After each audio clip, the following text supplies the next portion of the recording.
Quando Saulo se converteu, a palavra de Deus nos informa que ele ficou impossibilitado de ver. Mas na sequência, o mesmo Deus enviou Ananias para orar por ele. Quando Ananias impôs as mãos e orou, escamas caíram dos seus olhos. Uma das coisas que Deus quer fazer na nossa vida é remover algumas escamas que estão impedindo a nossa visão. Esse é o assunto da nossa conversa hoje. Fique comigo e nos próximos minutos nós vamos entender um pouco melhor isso à luz da palavra de Deus.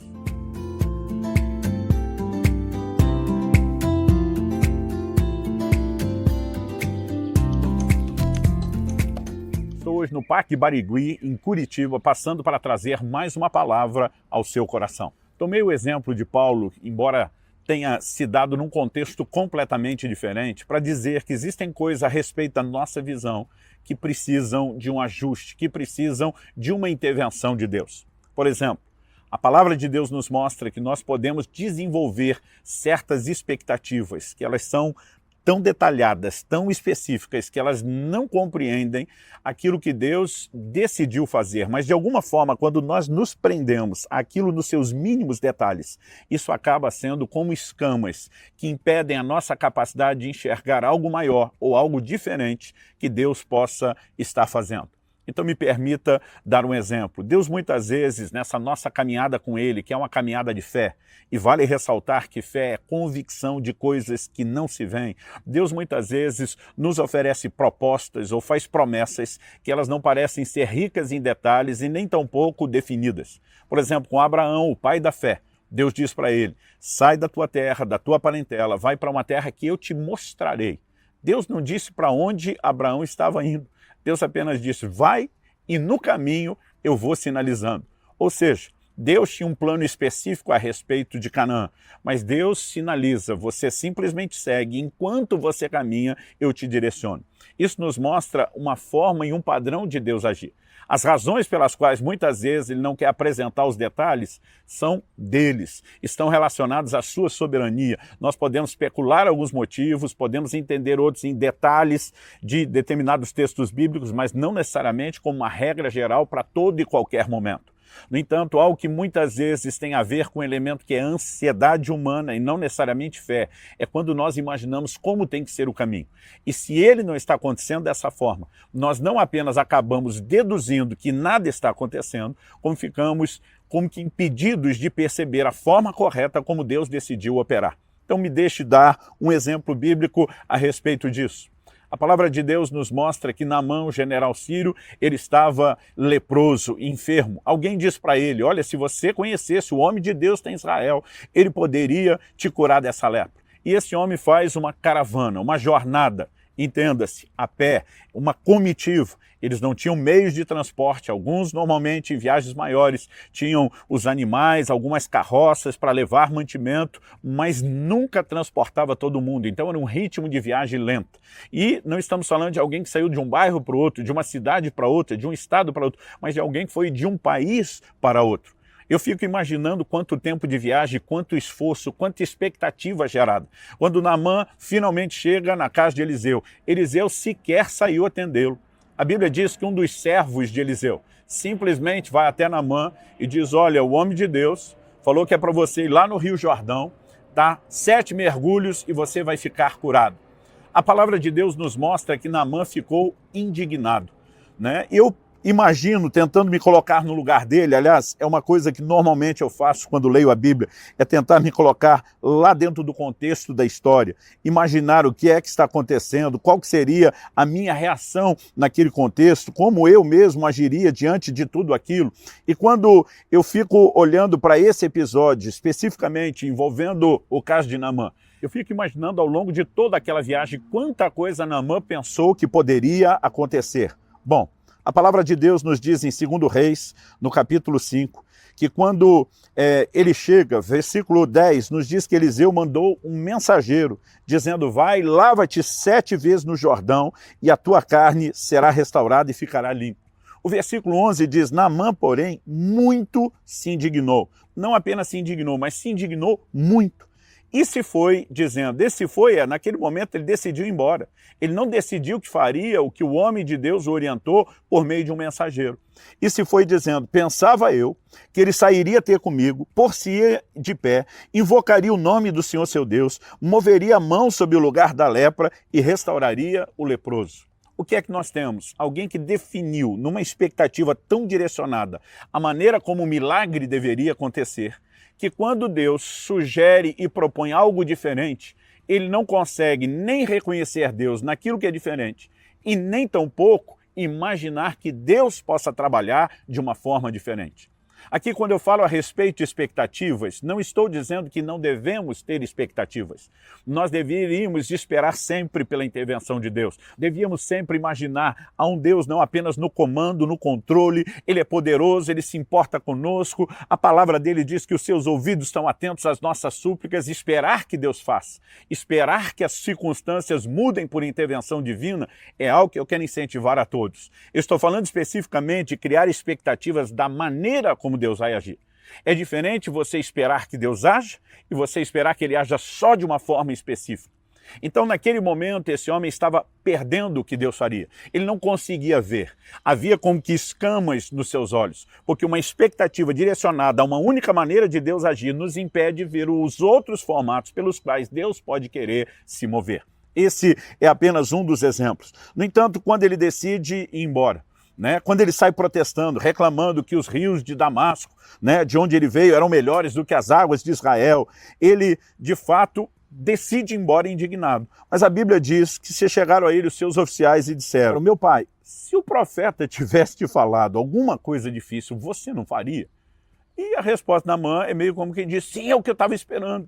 Eles olham para ele e perguntam o seguinte, quanto mais, já que apenas te disse, lava-te e ficará limpo. Em outras palavras, por que não faz a fácil? E de alguma forma, aquela maneira de pensar, olha, não tem que ser só a maneira que você imaginou. Se você estava disposto a fazer o difícil, por que você não quer fazer o fácil? Abra os seus horizontes, amplie, não direcione a expectativa num único formato. Imagine a possibilidade de acontecer por outro. E é naquela hora, quando ele se abre para isso, e decide obedecer à orientação de Deus, que até então ele não via como tal, aquela que Deus deu ao profeta, que por sua vez enviou por meio do mensageiro, é que o milagre acontece.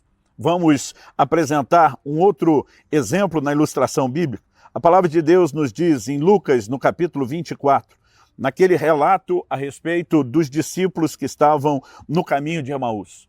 A palavra de Deus nos mostra que naquela conversa, eles simplesmente, quando são abordados por esse caminhante, alguém que vem e que eles na hora não reconhecem. Versículo 15 de Lucas 24 diz assim, aconteceu que enquanto conversava e discutia, o próprio Jesus se aproximou e ia com eles. O versículo 16 diz, seus olhos, porém, estavam como que impedidos de o reconhecer. É certo que Deus simplesmente pode soberanamente ter dito, não quero que eles saibam que é o Senhor Jesus até o momento certo. Então eu não quero esgotar as possibilidades, mas eu quero destacar que os olhos estavam impedidos de reconhecer. A Bíblia diz, então lhes perguntou Jesus, que é isso que vos preocupa e de que ides tratando à medida que caminhais? A Bíblia diz, eles pararam entristecidos. Um, porém, chamado Cleopas, respondeu dizendo, és o único, porventura, que tendo estado em Jerusalém, ignora as ocorrências dos últimos dias? E ele lhes perguntou quais? E explicaram o que aconteceu a Jesus, o Nazareno, que ele era varão profeta, poderoso em obras e palavras diante de Deus e de todo o povo. E como os principais sacerdotes e as nossas autoridades o entregaram para ser condenado à morte e crucificaram. Então eles concluem com o seguinte pensamento, verso 21 de Lucas 24, ora, nós esperávamos que fosse ele quem havia de redimir a Israel, mas depois de tudo isso, esse já é o terceiro dia desde que tais coisas sucederam. Essa frase, esperávamos que fosse ele, mostra que havia uma expectativa. E o problema não era a expectativa. Jesus era de fato o Cristo, o Messias prometido, o Salvador que viria. Mas eles dizem assim, esperávamos que fosse ele que haveria de redimir a Israel. Mas depois de tudo isso, já é o terceiro dia, nada rolou. Nós imaginávamos algo diferente da forma como as coisas estão acontecendo. Basicamente, essa é a história. Os judeus esperavam um governante, que o Messias se manifestasse estabelecendo um reino terreno, até porque havia profecias, como em Daniel no capítulo 2. Jesus, durante seu ministério, teve que redirecionar expectativas, dizendo, olha, o reino de Deus não vem com aparência exterior, o reino de Deus está dentro de vós, porque Deus cumprirá um dia o estabelecimento do reino físico, mas primeiro trouxe um reino espiritual. Outra coisa, embora Jesus tenha em alguns momentos explicado aos seus discípulos que ele precisava padecer, nenhum deles conseguia entender, porque eles tinham a imagem de um Cristo triunfante, dominador, inclusive estabelecendo o reino físico. Agora, no terceiro dia, Cristo já ressuscitou, Deus está agindo, Ele está no comando, está fazendo tudo aquilo que prometeu, mas porque eles tinham uma expectativa diferente, eles não conseguiram enxergar isso. A palavra de Deus nos mostra que ao longo do caminho, o versículo 26 nos mostra que ele pergunta, porventura não convinha que o Cristo padecesse, entrasse na sua glória? E agora ele começa a explicar as profecias do Velho Testamento sobre o Cristo e como aquilo tinha que acontecer, a morte precedendo a ressurreição. É só depois desse novo entendimento e compreensão que a palavra de Deus nos diz, no verso 31, então se lhes abriram os olhos e o reconheceram.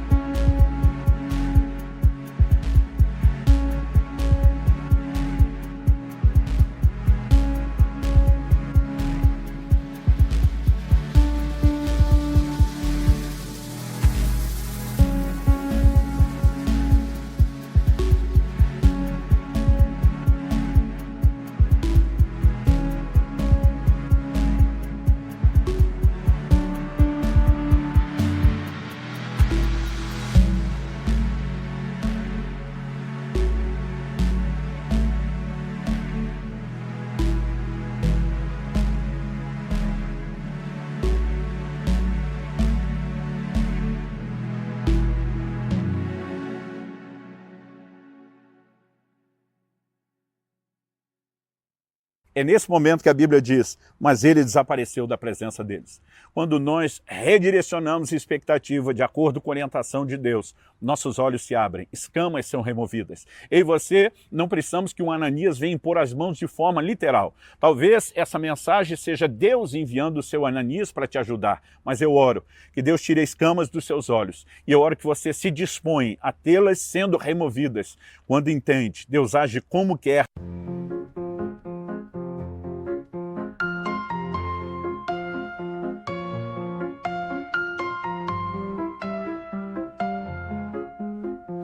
Dancing in the night, lost in rhythm tight. Heartbeats take the flight, love sparks ignite. Stars above us shine, euphoric feelings climb. Held in beats of time, harmony so fine. Symphony of love in the sky above. We become the dove. Fly and join my love. Moonlight on our skin, where dreams do begin. Melodies within, hearts forever kin. In the rhythm's trance, every step's a dance. Mystery, romance, chance and circumstance. Symphony of love in the sky above. We become the dove. Fly and join my love.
da forma que quer. Devo esperar pela sua ação, mas não devo limitá-la a um único formato. Crer em Deus nem sempre é crer na forma como Ele vai fazer, é simplesmente aceitar que isso pode acontecer de formas diferentes.